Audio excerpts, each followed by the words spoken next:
রাহেলাতে Ibn Battuta English ট্রান্সলেশনও কিছু বেশ সময় গেছে কি পড়িছি বাংলাতেও। এইটা মূল আরবি কিতাব। ওখান থেকে প্রথম প্রশ্ন যে মরক্কোর তার বাড়ি আফ্রিকার শেষ প্রান্ত, তার লক্ষ্য উদ্দেশ্যের মাঝে যেখানেও কিছু বড় বড় আউলিয়া কেরামর খানেকার জাউয়ার মাঝে থাকছই এবং জিয়ারতও করছই। দিল্লিতে আসলা ইনতাকি তার লক্ষ্য উদ্দেশ্য যে ওলি হজরত শাহজালাল রহমতুল্লাহ জিয়ারত করতে আইয়ার। এই সময় তাই দুনিয়াত নাই না আসই তার লোকের দেখা করা এমন এস্ক মহব্বতের সাথে রওনা হচ্ছে যে এই মায়ায় করছে কিটা হজরত শাহজালাল রহমতুল্লাহ দিলর মাঝে এইটা অলি ওগুলোর কষ হয় যে ওলাই ওগুলোর মানুষ আইরা তাই আগুই আনবার লাগে মানুষ ফাটাইছে। ফাটাইলে এই সময় মোবাইলও আসিল না, সিটিও নাই। আইরা কোনবাই দিয়ে যে তিব্বতর দিক থেকে আইরা পাহাড় অঞ্চল অতিক্রম করে করি আইরা কিতায় আনে বাহন থেকে বড় হইল এমন এক এস আর জ্বালা পয়দা হইছে যে জেলাও কি অলির লোকে আমি দেখা করতাম আরেকটা তার খবরই গেছে গে। সিলেট থাকি 2 দিনের পথ দূরে রয়েছি আমি ফাড়র মাঝে। আমার লোকে 60 জন মানুষের দেখা হইল। আরো কি এবার ওলাম্মা কাসাত্তু জিয়ারত হাজা শেখ, আমি যখন ইচ্ছা করলাম দৃঢ় প্রত্যয় হৃদয়ের মধ্যে এই আশা নিয়ে রওনা হইলাম যে আমি শাহজালালের সঙ্গে সাক্ষাৎ করব। লাকিয়ান আরবাত মিন আসহাবি আলা মসিরাতি ইয়াউমিন মিন মাওদি'i সাকনাহু, 4 জন লোকের সঙ্গে আমার সাক্ষাৎ হলো। কোন জায়গার? এখনো 2 দিনের পথ রয়েছে, বাকি ছিল যাইবার। 4 জন ইনতেন খেয়ে হযরত শাহজালাল রহমতুল্লাহ মায়ার অলিয়গল এনতে ফাটাইছই যেগুলো একজন মানুষ আইরা তানে দিনের পথ 2 দিনের পথ দূরে রয়েছই। ওই সময় ওই 4 জন লোকের দেখা হয়েছে। এর বাদে فأخبروني أن الشيخ قال للفقراء الذين معه قد جاءكم سائح من المغرب, এখানে একজন ভ্রমণকারী মরক্কো থেকে আসতেছেন, মাগরিব থেকে, ওখান থেকে আইছেন। ফাস্তাকবালু, এনে রিসিপশন করো, আগুইয়া গিয়ে আনো। ওয়ান্নাম আতাউলি জালিকা বিআমরি শেখ ওলাম ইয়াকুন ইনদাহুল মিন আমর, আমার বিষয়ে তাই আগে অবগত নাই। ওভাবে শাহজালাল রহমতুল্লাহ পড়ে দেখা গেল যে কষ যে জিনিস, কষ ঠিকটা ইন্তেকালের বাদে হয়। এরপরে কইরা কোনো ইলিম আসিল না, কষ হয়েছে। এখান খাস মসজিদ কইলা মনে যে বুজুর্গ হল দুনিয়াতে গেছইন গিয়া টান টানো ইশারা হয়, কষ হয় যে ও একজন মানুষ আর এগুলো জানি। ফাইল বলা করে বুঝাইছি কিতাব বার করিয়া দফন করে যে সময় আমরা মুর্দা গোসল দেওয়াই বইয়া লইয়া যাই, সব তার রুহে বুধবাই সে লইয়া যাইরা সে কিতা করডা ওভাবে কষ জিনিসটা ইন্তেকালের বাদে হযরত গৌসে পাক রহমতুল্লাহ আলাইহি এই কষ এখন অব্যাহত আছে। আউলিয়া কেরামের কষ ইন্তেকালের বাদে অব্যাহত আছে। তারপরে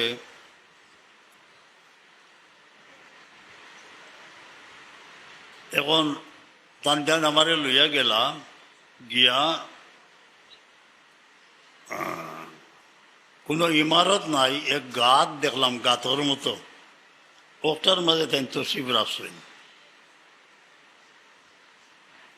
তান দরবারও মুসলিম কাফির তানে দেখবার লাগি হাজার হাজার মানুষ আইন, খালি মুসলমান নাই, অন্যান্য ধর্মের মানুষ পৌঁছলি। আর বহুত হাদিয়া তুফা মানুষ নিয়ে রাখইন,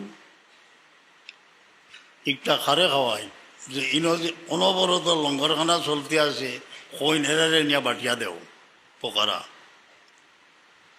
এখন তাইন কিতা খাই শেষ 40 বছর ফাকাত আম্মা শেখ ফাকাত ইত্তাসার আলা বকরাতিন ইয়াফতিরু আলা হালাবিহা বাদা 10, 10 দিন বাদে রোজা খুলইন আর তান এক বকরি গাই আছে ওগুর দুধ দিয়ে ইফতার করেন। এখন আমরা লাগি যাবো গিয়ে দেহতত্ত্ববিদ হল বা সায়েন্স মানুষ দ্বারা খিলা বাসিলা এটা হইল কি রুহানি সাজা আল্লাহ থেকে দেওয়া হয়। আর জেলা হুজুর পাকিস্তানের এক পিয়ালা দুধ বখারি শরীফ হাদিস চাইছে সারা আসাবে সুপারে বাটিয়া দিয়া দেখা যায় জেলার রয়েছে। আহ্বাই খেয়াল করেন জানি ফয়েজ হুজুর পাকিস্তানের সঈদে কৌনা ইসলামর তান উপরে আসিল গতিকে তান এক পিয়ালা দুধে বরকতে গেছে গিয়া আল্লাহর তরফ থেকে গজা দেওয়া হয়েছে। এগুলো খাইরা আমি যখন আমাইলাম কাম আনাকানি খাড়ইয়া আমার লোকে মানাকা করলাম আর আমার হালত সম্পর্কে জিকাইলা যে কিলা কিতা জিকাইলা খবর দিলাম। সংক্ষেপে কইলাই এক জব্বা দেখলাম তান খুব সুন্দর। ও জব্বাটা আমারে দিয়া কইলা যে তুমি চীন যখন যাইবাই আমার ভাই বুরহানুদ্দিন সাগরজির একটা দিও দেন জানি আপনি তান মাথার মাঝে আইল। আমি তো হিন্দুস্তান সফর করে যাইতে আমি চীনও যাই মুখিলা এসে তো অন্তাকি ডেলিগেশন হিসাবে ভারত তাই চীনও গেলা ঘটনা হইল গে শুরু করে লইছিল জব্বা ইতা ঘটনা আছে যারে কইসলা তানে বসাইলা অগ্রিম খবর হয়ে গেছে যে চীন তাই যাইবা। শেখ তাই নিজে সাক্ষী দিরা এই নইলা দুনিয়ার শ্রেষ্ঠ অলিয়কলোর মাঝে একজন শেখ মিন কিবার ইলা বলিয়া আফরাদুর রিজাল গোনা যায় জেলা আংলিত গোনা মানুষের মাঝে একজন।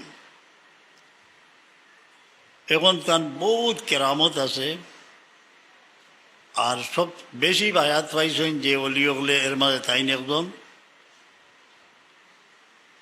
যে তাই তান ইন্তেকাল হয়েছে মিয়া ও খামসিন 150 বছর বয়স আল্লাহ নিশ্চয় দুনিয়াতেই গেছেন। সমস্ত রাত দিয়ানোর মাঝে থাকতা আল্লাহ বিল্লাহ করতা আর জিসিম হালকা আছিল।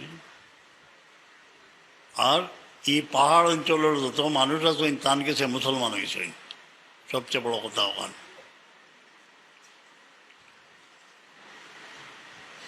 আরো ঘটনা আছে যে তানে আরফার দিন পাওয়া যাইত না। অনেক মহাক্কিক কইছেন যে আল্লাহ জিসিম একটা আছে সুরতে মিসালি আর রুহরে সয়ের করবার মুমিন ইন্তেকালের বাদে আল্লাহ ইজাজত দেন। এইনো নির্ভরযোগ্য একটা আরফার দিন তাইন ইনো থাকতা না তার মানি হইল কিতা আল্লাহ ইজাজত দিলে আরফার যেইটা। আর ইন্তেকাল হয়েছে জোহরম নামাজও সদ্যার আলোতো আগর দিন কইস ইন্নি উসাফির কাদান ইনশাআল্লাহ খাইলামি যাই মুগিয়া। এই খবরটা আল্লাহ তানে পর্দা খুলিয়া দিছেন গাইবর এই খবর তাই দিছেন। অত বড় ছায়া আমরা ব্যক্তিগতভাবে আপনার বাড়িতেও কিছু সৎকা হয়রাত করিয়া নিজের মাই বাবা হজরত শাহজালামের রুয়ের উপরে বসাইলে এটা পসিবল। কুরবানি দিতা দিলে বলা ওয়াজিব যেগুলো আগে দিয়া তৌফিক থাকলে হজরত শাহজালাল আমরা অত বড় স্থান আমরা উপরে নাম দিলে বলা। জিয়ারত করা মাঝে মাঝে যাওয়া বলা কিন্তু দলবল বান্ধিয়া মানুষের দৃষ্টি আকর্ষণ করে ইলা না গিয়া গর্দনা নোয়াইয়া একটু বিনীতভাবে হাতোয়ারভাবে গিয়া যে ইনো কত আল্লাহর অলিও হল আইতরা যাইতরা মজদুব হল আসইন মার্কামারা মজদুব তখন ইনোর মাঝে 2-4 জন আউল জাউলও আসইন ইটা দেখাত লাগি যাইতে তোমার সময় যাইব গিয়া পারলে এখানে মোরাকাবা করা যায়। আমরা গেলে মানুষ লোক লইলে এর লাগে আমরা বইতাম পারি না। আপনি এখানে আশপাশ নিরাই জায়গা পাইলে কিছু সলাত আদায় করিলা সলাতে তসবির সলাতে হাজত দলাইল করে থড়িল্লা জায়গা নিরাপদ দেখছি আগে আসি নিম গাছের তলে আমরা বইতাম।